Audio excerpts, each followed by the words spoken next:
There. Once again, this is yours truly, Clarissa talaga. And today is the 30th of July, and another day, and the month of August will start. It's Wednesday, and this is actually a rehearsal and a practice actually of wearing my new eyeglasses, progressive na, signs of aging, yeah. I have to concede with that. One of the signs of aging is wearing progressive um, eyewear, eyeglasses. So I just want to thank God that, even though it's a bit more expensive than any normal eyeglasses with normal lens, well, I have it and I thank you. And as I said, this is a rehearsal. Um, at the prospect of being called after I submit this inquiry to the different offices in connection with clearances that I must go through in order to gain the confidence of business associates. Diba? There had been perception problem, and even if it's perception, just like a personal opinion, it must be addressed and respected. So sa ikapapanatag ng loob ng lahat, I have chosen to go through all this. And so kapag pinatawag po ako, dahil ano ang laman ng iyong letter, ano ang content, it's nice to come prepared. Actually, this is the content of my letter. I've dated it the 30th of July 2014. Honorable the VJJ Suarez. I have to research the middle initial kasi lagi sinasabi sa akin, it's not complete, it's not being respectful enough if I don't include the middle initial. Governor, Province of Quezon. Dear Governor Suarez, greetings. May I ask for a specific assistance from your good office in order for my authenticated records from the province of Quezon, where I was born and raised, to be brought to Metro Manila, where my other important and relevant records are validated and ready for comparison. This is to systematically and legally verify if there is in fact any discrepancy that has been affecting our way of life and economic status for the last 10 years or so. Not to put blame or assign blame to anyone for the hardship that we go through, which, being not perfect um, creatures, we sometimes, we sometimes give in, ventilate in order to let go of the angst and the frustration, diba? So, sometimes during the harshest times talaga, diba sometimes we blame the government that we cannot afford the basic necessities and essentials, diba? So, might as well get to the bottom of it. Any discrepancy should be subject of an investigation upon our initiation and can be accomplished within the appropriate due process.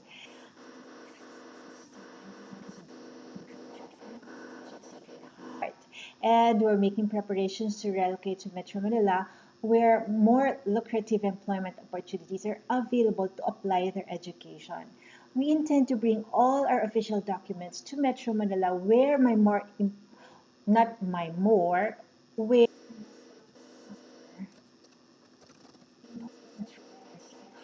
education, business registrations, and the bulk of business operations had made their mark. Sources whom I promise not to name at this time in respect of their wishes, I have come to believe that several of my work were nominated to different international award-giving bodies and have managed to bag some award, although not all were of grand prize. I have often discussed where I saw or cultivated the international windows. Through the different uploads, I have shared all the information, the ladders that I have taken to become feasible, the dream of one day making it, creating my niche, not only here locally, domestically, but also in the international industry or arena. Right? With the technology available now, it can be done. I believe this is more than probable and possible through countless seminars and workshops to improve on my craft. I also made so many researches and cultivated international opportunities to increase chances of success in my chosen profession. Rather than be obsessed by the confidences of my unnamed sources, my work after that had been aspirational. It became the basis and motivational factor in promoting my work in the locality. Date, my music's a background. To this date, I have not received any official confirmation, but I've managed to enlarge the sphere of viewership and connection and network. And for that, I thank my unnamed sources who have inspired me to share my work in the first place. That's for them. I really, really appreciate, although mali yung naging reaction ko initially, still I was able to land on my feet. So, bonus na lang po ang awards and prizes na sa pagkakaalam ko, ay meron ako. Tingin po yung paniniwala ko eh. Along the way po kasi, nagkaroon ako ng panibagong set of goals and objectives. This could have been purely a private matter, private and family matter if there had been no documented record about my work and person. Even if I don't agree that there's a security risk facing my unnamed sources upon exposure of their identity, I have given them my word that I would respect their wishes and condition. Perception, as I said, can be subjective, and just like a personal opinion, it must be respected even if not agreed with. I credit them in telling me, so the least I could do is verify those information sources. So it came to pass that upon hearing of the glorious but unconfirmed information, just like any normal person who hears of such good news about his or her person and works, I made inquiries to different government offices. Actually, the right word is rushed and run, diba? To different government offices during your good self's term as vice governor, where my ninong governor Willie L. Enverga was the chief executive of the province. That's 2004. I have reason to believe that I was the first and the only one who made that kind of inquiry in connection enterprises of such grand scale as I was verifying the authenticity of my unnamed sources information. If so, the local governments of Quezon were standing on their executive or legislative or judicial order, which I have every right to ask about the specific, especially now, currently. Does the current condition still warrants that kind of policy? It may be providential that I can directly ask the son of the sitting governor at that time, my friend and kababata, Congressman Mark Enverga, in order to provide backdrop for the current situation. For any work application or project proposal, it is not a minor factor to exercise due diligence, including in my work application. This kind of disclaimer, if there is in fact any standing order, policy, or whatever in the executive, legislative, or judicial department covering my identity, my person, and other civil rights under the Constitution of the Philippines, in continuation of the official policy or executive order from the calendar date of my first inquiries up to the present. There is such a term as informed decision, di ba? Before one commits to a major decision, one should be in possession.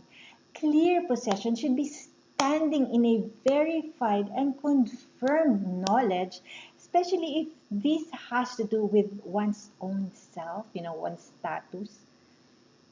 That's why naka-hold over.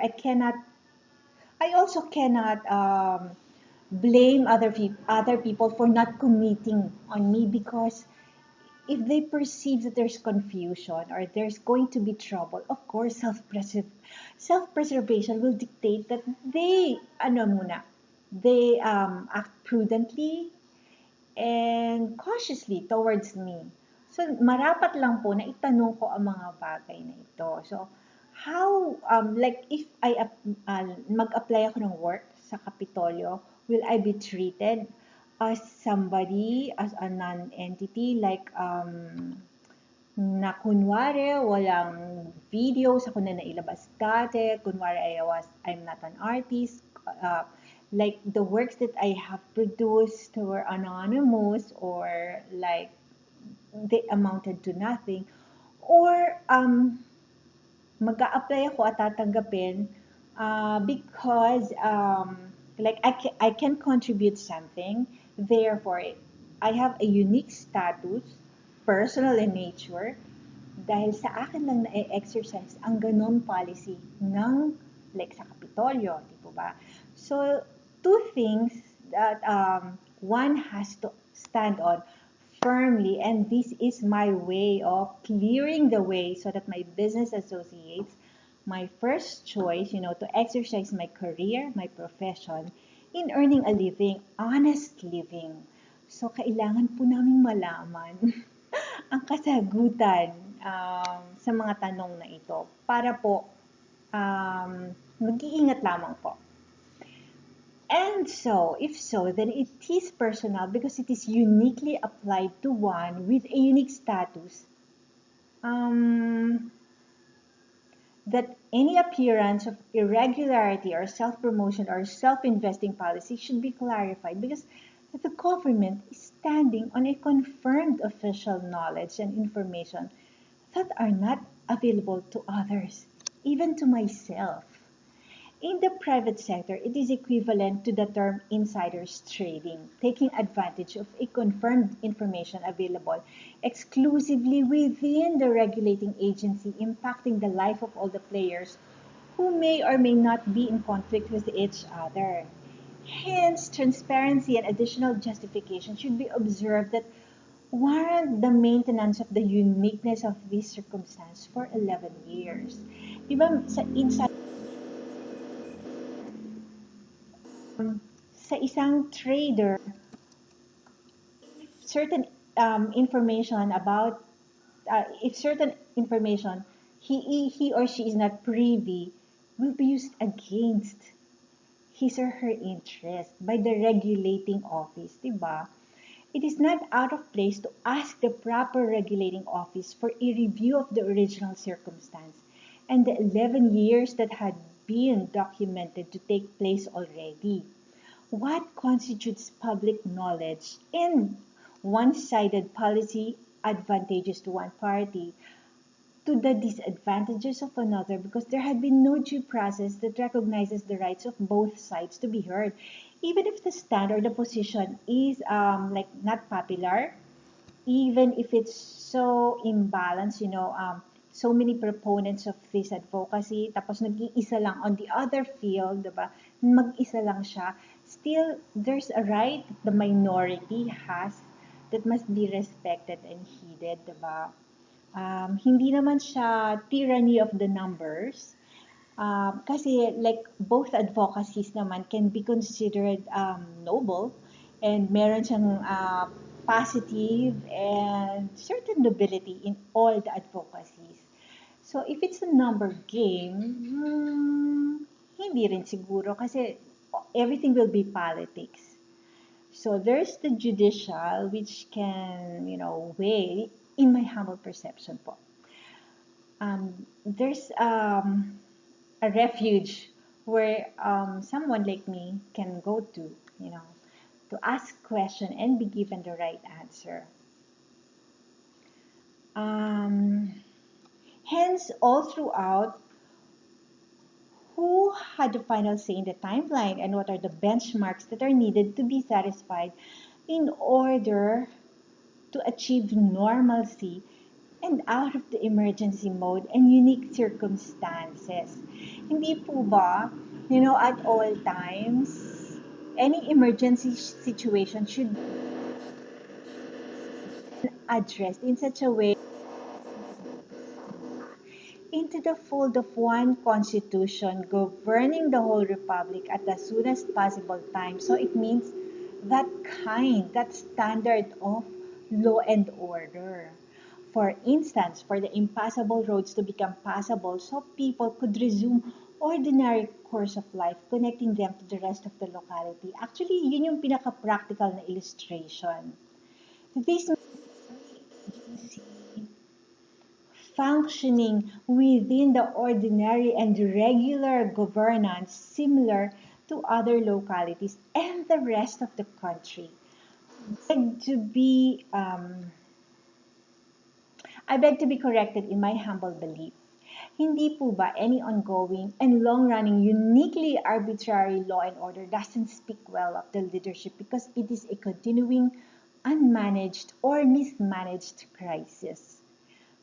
Anything that is arbitrary to the implementation of the Constitution, it's a crisis, di po ba? May I be forgiven if a thought crosses my mind in that it is a failure of leadership if the locality has not achieved this normalcy after years and years it first happened.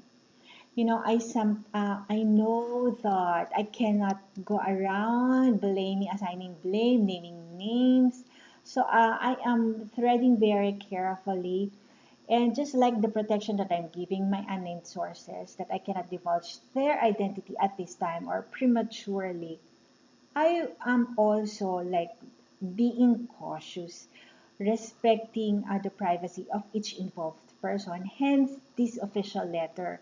There should have been a verified information in order to issue and implement or continue such arbitrary and unique policy that covers not only me but the rest of the group community I belong. After so much time has passed and the condition that necessitated it, the condition that necessitated um, veering away from the ordinary and the presumption of regularity. No, no. Veering away from the regular system, regular governance, it had, if these factors had been dealt with, we should be privy to this information belatedly or else justified it para naman po alam, para ano pa ang requirements, ano pa yung hindi nako-comply. Even if I don't agree that there's a security risk facing my unnamed source upon exposure of their identity, I have given my word to these persons and I would respect their wishes and conditions. So, yun lamang po at mas mabuti na rin yun para lumuwag, makahinga ng maluwag sa paglapit at pakikitungo ng isa't isa, especially us, di ba? Kasi my bank record will reveal how we have already suffered, my family and I, because of this, kahit po perception lang, we have economically suffered downturn already and I want to do something about it. And I believe that given the circumstances these past few years, I am entitled din naman po na maringgan. Yun lang, maraming salamat. This is yours truly, Clarissa Mendiola talaga.